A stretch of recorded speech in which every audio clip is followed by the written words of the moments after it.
Bonjour, je souhaite encore une fois la bienvenue à tous les étudiants de la troisième année de la filière sciences économiques et de gestion dans cette nouvelle capsule pédagogique du module contrôle de gestion. Nous allons enchaîner à présent avec le budget des ventes. Alors la gestion budgétaire des ventes consiste à évaluer tout simplement les ventes futures tant en quantité qu'en valeur. Alors, comme déjà expliqué, le budget des ventes, c'est un budget pivot qui va déterminer le reste des budgets de l'organisation. La gestion budgétaire des ventes doit respecter 3 étapes. Dans une première étape, le contrôleur de gestion il doit prévoir le volume des ventes. Dans une deuxième étape, il va élaborer le budget des ventes. Et puis enfin, il va établir ce qu'on appelle un contrôle budgétaire ou bien une analyse des écarts afin de rapprocher les prévisions en réalisation pour voir s'il y a un écart significatif et bien évidemment pour intervenir à travers la mise en place d'actions correctives. Alors il faut noter une chose très importante, c'est que la gestion budgétaire comporte 2 composantes principales. Alors déjà une composante de budgétisation, c'est-à-dire de prévision sur un horizon annuel, et une deuxième composante de contrôle, c'est-à-dire l'analyse des écarts. Alors nous allons commencer avec la première étape qui consiste à prévoir le volume des ventes. Alors pour prévoir le volume des ventes, il est possible de mobiliser des techniques statistiques, à savoir les séries chronologiques. Alors, ces techniques reposent sur 2 hypothèses. D'abord, c'est que l'évolution des ventes est liée au temps, c'est-à-dire que le temps va jouer le rôle d'une variable explicative du volume des ventes. Deuxième hypothèse, c'est que les phénomènes observés dans le passé vont se reproduire dans le futur et on va expliquer ça en détail par la suite. Alors, une série chronologique comporte 3 composantes.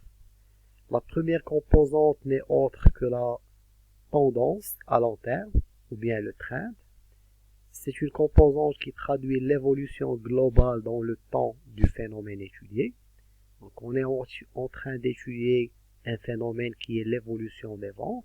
Alors il se peut qu'il y ait à long terme une tendance haussière, comme il se peut qu'il y ait une tendance baissière. C'est ce qu'on appelle la tendance à long terme. Alors une deuxième composante aussi importante, ce sont les mouvements saisonniers. Alors, il correspond à un phénomène qui se reproduit à intervalles de temps réguliers. C'est ce qu'on a appelé tout à l'heure les phénomènes observés dans le passé vont se reproduire dans le futur.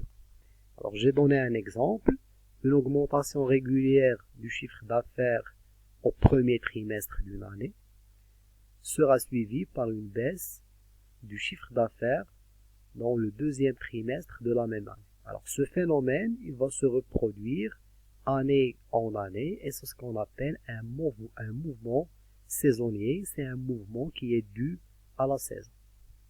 Alors dernière composante, c'est tout simplement la composante résiduelle qui va englober l'ensemble des variables explicatives autres que le temps et qui ne sont pas prises dans le modèle. Elle est également appelée bruit ou bien résidu. Alors, la méthode du rapport au terrain que nous allons mobiliser pour estimer le volume des ventes futures prend en considération justement l'effet de la saison. Alors, elle permet de passer de ce qu'on appelle les YI, ou bien les valeurs brutes, les observations brutes, vers ce qu'on appelle les valeurs corrigées des variations saisonnières. Alors, pour ce faire, nous allons respecter le schéma suivant. Nous avons dans un premier temps des valeurs brutes. Ce sont les observations dont on dispose pour les années en cours.